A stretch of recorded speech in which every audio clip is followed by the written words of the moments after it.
क्या उद्धव ठाकरे की हो गई है बीजेपी से डील? क्या उद्धव ठाकरे के सांसद अब बचाएंगे मोदी सरकार? क्या शिवसेना यूबीटी देगी बीजेपी का साथ?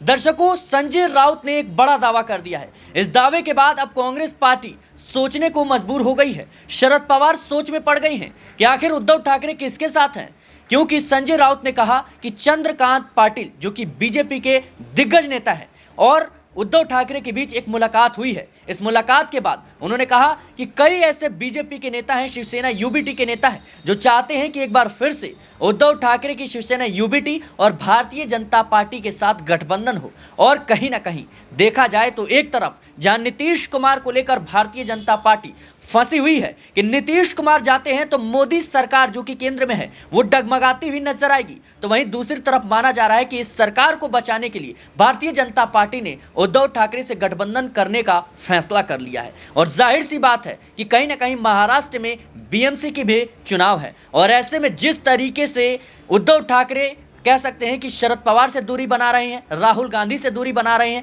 कांग्रेस पार्टी पर निशाना साध रहे हैं और कहीं ना कहीं जो हालिया बयान है संजय राउत का, ये दर्शाता है कि भारतीय जनता पार्टी के संपर्क में इस वक्त शिवसेना के नेता हैं। मेरे साथ इस मुद्दे पर विस्तार से चर्चा करने के लिए नाजमीन मौजूद है। नाजमीन, महाराष्ट्र की राजनीति को आप लगातार देख रही हैं, समझ रही हैं, क्या लगता है आपको कितना बड़ा बयान है संजय राउत का ये कहना कि जो चंद्रकांत पाटिल है ये पुराने नेता हैं और ऐसे कई नेता हैं जो अभी भी चाहते हैं कि बीजेपी और शिवसेना का गठबंधन हो, बीएमसी के चुनाव है, नीतीश कुमार पलटी मारने को तैयार हैं, मोदी सरकार खतरे में है, क्या लगता है आपको उद्धव ठाकरे अब मोदी की सरकार बचाएंगे?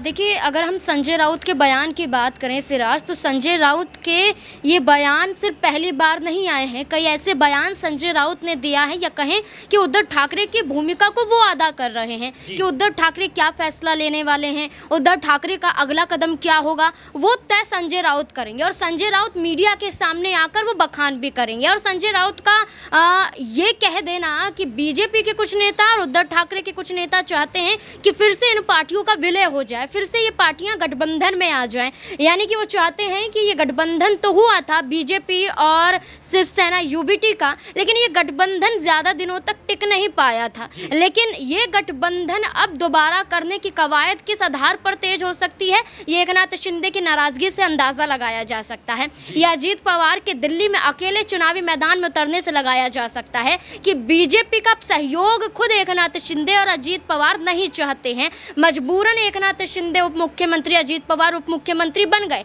अजीत पवार को देखिए, हाल ही में शरद पवार के साथ मुलाकात करते हुए नजर आए। एक कार्यक्रम में शरद पवार और अजीत पवार देखे गए। अजीत पवार ने ये कहा कि मैं शरद पवार जो उनके चाचा हैं उनका सम्मान करते हैं, मेरी मर्जी, मैं उनसे कभी भी मिलूं, इस बात पर किसी को कोई आपत्ति नहीं होनी चाहिए। अजीत पवार का ये तक कह देना एक बड़ी बात दर्शाता है कि शरद पवार के लिए अब इतनी नरमी अजीत पवार के दिल में क्यों पनप रही है। एकनाथ शिंदे अपने गांव सतारा पहुंच जाते हैं, जब भी कोई फैसला लेना होता है सतारा पहुंच जाते हैं। एकनाथ शिंदे को लेकर संजय राउत ने पहले ये दावा किया था कि 22 विधायक कम से कम एकनाथ शिंदे की पार्टी के टूटकर बीजेपी में जाने वाले हैं, ये दावा संजय राउत ने किया था। अब ये कह देना कि बीजेपी और शिवसेना यूबीटी का गठबंधन होगा, यानी कि आप साफ कह रहे हैं कि एकनाथ शिंदे से आप विधायक भी छीन लेंगे, एकनाथ शिंदे से पद भी छीन लेंगे और एकनाथ शिंदे कहीं के नहीं रहेंगे। नाज़मीन, जिस तरीके से देखा जाए तो संजय राउत का ही बयान था, वो दावा कर रहे हैं कि नीतीश कुमार के जो 12 सांसद है उसमें से 10 सांसद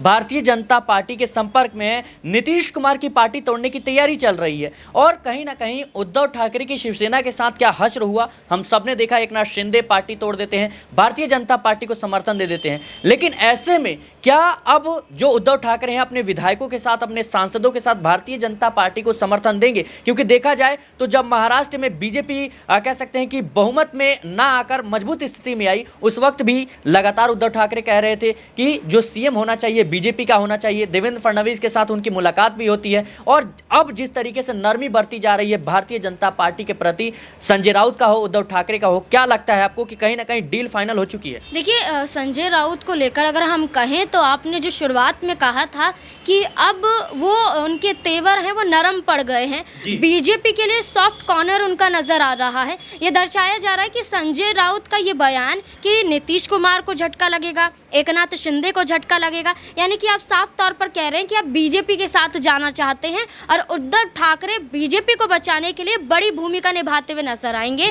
उद्धव ठाकरे के सांसद और उद्धव ठाकरे खुद यहाँ पर एक बड़ा चेहरा महाराष्ट्र में हिंदुत्ववाद सोच के आधार पर देखा जाता है और इसी आधार पर महाराष्ट्र में सत्ता में शिवसेना यूबीटी रही है। लेकिन खेल एकनाथ शिंदे ने बिगाड़ा, ऐसा बिगाड़ा कि सत्ता में उद्धव ठाकरे आ नहीं पाए। लेकिन ये मौका अच्छा नजर आता है संजय राउत के बयान के आधार पर कि वो बीजेपी के साथ जुड़ भी जाएंगे। एकनाथ शिंदे और अजीत पवार की मुश्किलें बढ़ सकती हैं इस आधार पर अगर जुड़ाव होता है तो आप साफ तौर पर ये देखिए कि उद्धव ठाकरे ने बीएमसी के चुनाव में अकेले लड़ने की बात कर दी।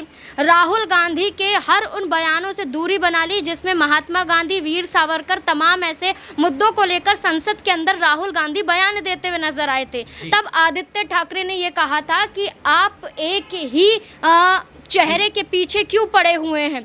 आप बात करें शिक्षा पर, आप बात करें रोजगार पर, आप वीर सावरकर को लेकर बात करते हैं, आप गोडसे को लेकर बात करते हैं। राहुल गांधी के पास क्या कुछ बचा नहीं है? अगर आदित्य ठाकरे राहुल गांधी को लेकर ये शब्द कह सकते हैं तो आप समझिए कि वो दूरी बनाने के लिए तैयार नजर आ रहे हैं। जी बिल्कुल, कहीं ना कहीं नाज़मीन ने जिस तरीके से कहा कि जो शिवसेना यूबीटी है और उनके नेता हैं वो कांग्रेस के प्रति उनका रुख है, वो साफ दर्शाता है कि कहीं ना कहीं जो विचारधारा का मेल है वो दिखाई नहीं दे रहा है। और जिस तरीके से उद्धव ठाकरे कहीं ना कहीं शरद पवार से दूरी बना रहे हैं और राहुल गांधी की तमाम बैठकों से दूरी बना रहे हैं, ऐसे में कहीं ना कहीं जिस तरीके से उद्धव ठाकरे ने अरविंद केजरीवाल को समर्थन दिया तो इंडिया गठबंधन का अस्तित्व तो बचा ही नहीं है। लेकिन दूसरी तरफ देखा जाए तो अजीत पवार जो है वो लगातार चाचा शरद पवार के संपर्क में है, लगातार मेल मिलाप हो रहा है। दूसरी तरफ देखा जाए एकनाथ शिंदे भी नाराज हैं। तो क्या अगर ये दोनों ही चेहरे जो देवेंद्र फडणवीस की सरकार है उसको गिराने की तैयारी कर रहे हैं, ऐसे में उद्धव ठाकरे कहीं ना कहीं सरकार बचाते हुए नजर आएंगे?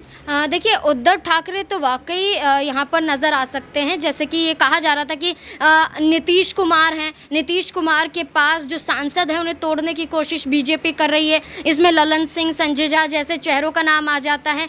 इसके अलावा देखा जाए तो एकनाथ शिंदे की बात करें और अजीत पवार की बात करें, इन्हें भी बीजेपी रोकने का काम करती हुई नजर आएगी। और ऐसे में देखा जाए तो उद्धव ठाकरे बड़ी भूमिका अदा करते हुए नजर आ रहे हैं। और उद्धव ठाकरे की बात करें तो उन्होंने अपने जरिए कोई भी लफ्ज़ों का इस्तेमाल नहीं किया है, बल्कि उनकी जो सामना है उसमें जो एक लेख लिखा जाता है उसमें देवेंद्र फडणवीस की तारीफ की जाती है, भारतीय जनता पार्टी की तारीफ की जाती है। दर्शाता है कि यहाँ पर जो पहल की जा रही है वो एक पक्ष के ज़रिए नहीं की जा रही है, बल्कि दोनों ही पक्ष चाहते हैं कि मुलाकात हो और मुलाकात के ज़रिए एक बड़ी डील हो और डील के आधार पर गठबंधन हो, ताकि महाराष्ट्र में उद्धव ठाकरे भी मजबूत हो पाएं और बीजेपी को केंद्र में भी बचा लिया जाए। जी बिल्कुल दर्शकों, उद्धव ठाकरे ने हाल ही में अपने तमाम कार्यकर्ताओं को ये आदेश दिया कि आप जो है हिंदुत्व के मुद्दों को घर घर पहुँचाइए और इसी मुद्दे के तहत आगामी जो बीएमसी चुनाव है उसको लड़ा जाएगा। और जिस तरीके से शरद पवार